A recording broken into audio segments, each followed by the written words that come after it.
big and bustling city of Nairobi, there lived a man named Masai. Masai was a very poor farmer who struggled every day to take care of his family and their needs. Like most struggling farmers in Masai's village, Masai got married to Dakia, his wife, in his early 20s. As a result of this, before Masai and Dakia both entered their mid-30s, they already had 5 children, 2 boys and 3 girls. Sadly, because Masai and Dakia couldn't take good care of the children or even provide medication whenever any of the children fell ill, they lost 2 children, one of their daughters and the youngest boy. Their oldest child was a girl named Indusa. Most of the time, whenever Masai and Dakia went to their farm, they would instruct Indusa to look after her younger siblings and do 90% of the house chores before they returned home. Because of this, Indusa grew up being the most stressed out one among her siblings. Not only that, she was the one who suffered the most from birth and always had to sacrifice her little food for her younger siblings. As the years passed, Indusa completed her primary school education and graduated with flying colors, hoping that her parents would sponsor her secondary education. But she was wrong. 2 years after Indusa graduated from their local primary school, she was forced to confront her parents about furthering her education. "Mama, it's been 2 years since I graduated from primary school. You and Papa have not said anything about secondary school. Remember, I was older than most of my classmates." Indusa, you know very well that your father and I cannot afford to send you to secondary school at the moment. It's quite expensive and you know we barely get by every day. But I want to go to school. I'm tired of farming and doing chores at home. Most of my classmates are already going to class 3. Then why don't you go to their parents to sponsor you too, you ungrateful child? Or do you want us to pull out your siblings from primary school so you can go to secondary school?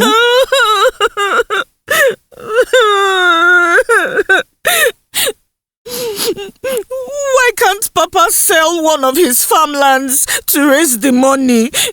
My teacher told you that I was a bright student and it's important I further my education. Look here, Indusa. I have tried my best for you.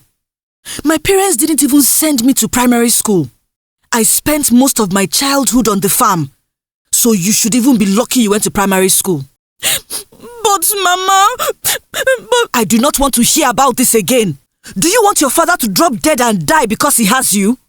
You want him to sell one of his farmlands so he can buy you shoes, clothes, books and pay your school fees? Have you thought of how we will survive after he does that? I have done the best I can. If you want to go to school, then it's up to you, she added, walking out on Indusa. That day, after Indusa had the conversation with her mother, she was very heartbroken. But she was also determined to further her education.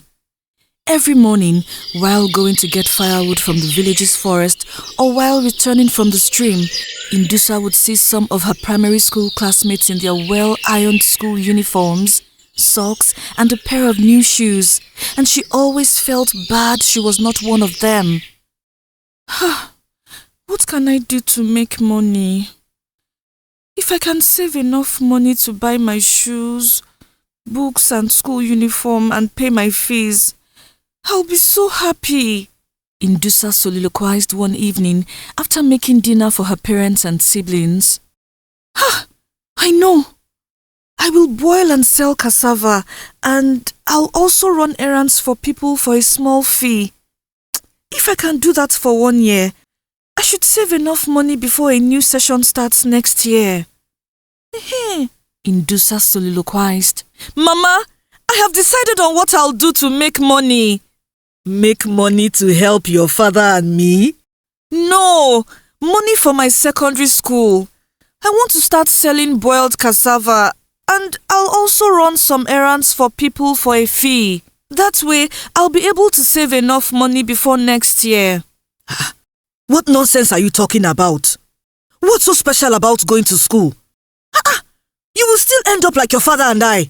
No, I won't. I will not be poor like you and Papa. I will not have to beg for food from my neighbors and people will not make fun of me whenever they see me. See this girl. Is it me you are talking to in that tone? Have you forgotten you are speaking to your mother? Dakia yelled, and Indusa ran out of her mother's room in tears. No! I will not be like you and Papa. I will be very rich and people will respect me. Stores will not shut their doors when they see me because they are afraid I want to buy on credit. Instead, they will beg me to shop from them. Indusa soliloquized in a teary voice.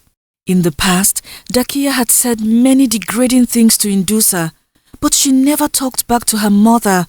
However, that evening, Indusa felt like her mother had crossed her boundaries with her words, and she spoke back.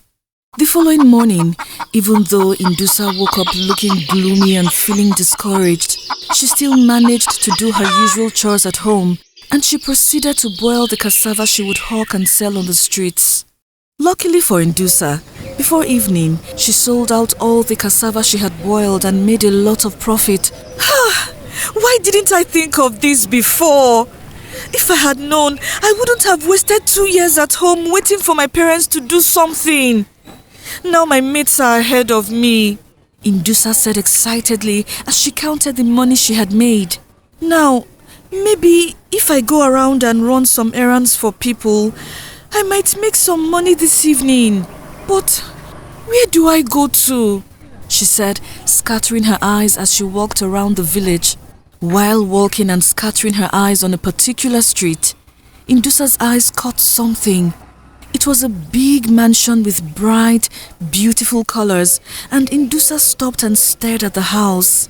The truth is, that wasn't the first time Indusa or any villagers had seen that house. In fact, that mansion was the finest and biggest house in their village. Almost every day, people would stop by it to curse it and its owner, not admire it. Wicked man. No, Indusa, you cannot go there. Remember what everyone says about Mr. Njeri. While trying to convince herself, Indusa slowly walked towards the house, and without even paying attention, she walked to the gate.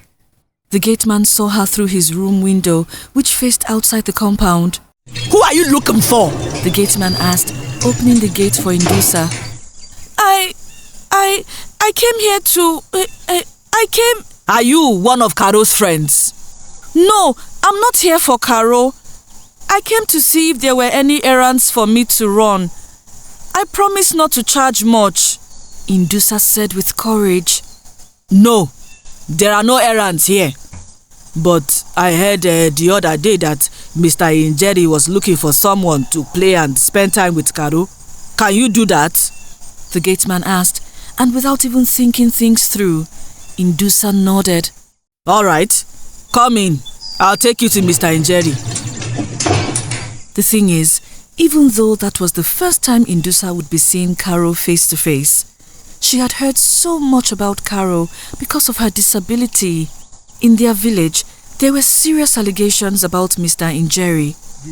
While some villagers believed he was a ritualist who had sacrificed his daughter's health for wealth, others claimed he was an occultic man who killed all his 3 wives whom he had married at different intervals for wealth.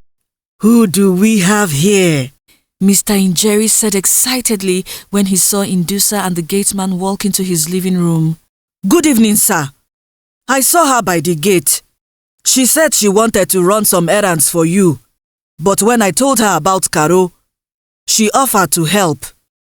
Really? Is that true? Would you love to spend time with my Caro and play with her? Mr. Njeri asked with a warm smile, and Indusa nodded shyly. Oh, that's great. I have been looking for a playmate for Caro for the longest time, and I'm glad you showed up. You see, people like Caro, who is autistic, barely have any friends, and I wouldn't mind paying you any amount just to spend time with her daily. I will do that, sir. So tell me about yourself. Who are your parents? And why is a young girl like you looking to run errands for strangers? My parents are Mr. and Mrs. Masai and Kadia. They are very poor farmers and cannot afford to send me to secondary school. So, I'm doing this to save some money for the next school year. Oh, that's nice. I can really see that you are passionate about school. I hope you don't mind if I ask, what do you want to be in future? A wealthy and respected woman. That was pretty straightforward. But you need to have a career that will enable you to become rich and respected. Do you want to be a businesswoman, a doctor or an engineer? Yes, a doctor. I want to be able to help sick people and provide medication for poor families that cannot afford it, so they don't lose any of their family members. When I was 5 years old, I lost my younger sister to a brief illness. When I was 7, my brother passed away because my parents could not afford to buy him medicine. Oh, I'm so sorry to hear that. It must have been tough losing your siblings at such a young age. Do not worry. As far as you are good to me, I will be good to you and I'll help you to school. Thank you so much, sir, Indusa said, and she knelt down to appreciate him. The gate man will take you to Carol's room. Please be patient with her. You know she will just be meeting you for the first time. As time passes, I'm sure you guys will get to know each other better. This way, please, the gate man said as he led Indusa to Carol's room. From the way Indusa looked at the decorations, the paintings on the wall, and literally everything she set her eyes on, anyone could tell that she had not been in such a house before. Even when she reached Carol's room door, she couldn't stop admiring the house. You will have to go in by yourself now. But I must warn you, Carol can be violent at times. So it's important you do not touch her for now. If she brings a toy to play with you, please do not hold on to the toy for too long so she doesn't get upset. As for the rest, you will figure it out as you spend more time with her, the gate man said before leaving. Before Indusa entered the room, she believed that Carol would be a girl around her age or even younger than her. But to her greatest surprise, Carol was almost 18 years old, yet she still looked and acted like a baby. Hello, Carol. My name is Indusa. I'm your new friend, and I'm here to spend some time with you. Do you want to play? Indusa said, but Carol did not respond. For almost an Carol, hour, would you like to Indusa tried her best to make Carol speak to her, hungry? But nothing worked. About 2 hours after she entered Carol's room, she heard a knock on the door, and upon opening it, she saw Mr. Njeri beaming with a smile. How did he go? She didn't say anything to me. I asked her some questions, but she didn't respond. Oh, don't worry. You will get used to her. It's almost 7 p.m. and I think you should leave. I don't want your parents to be worried about you. Have this, he said, stretching a small bundle of money to Indusa. Oh, do you want me to help you buy something from the market tomorrow? No, this is your first pay. You stayed with Carol as we had agreed, and I'm paying you for your time. Really? All this for me? And Mr. Njeri nodded. You should leave now. It's getting dark outside, Mr. Njeri said as he walked Indusa to the gate.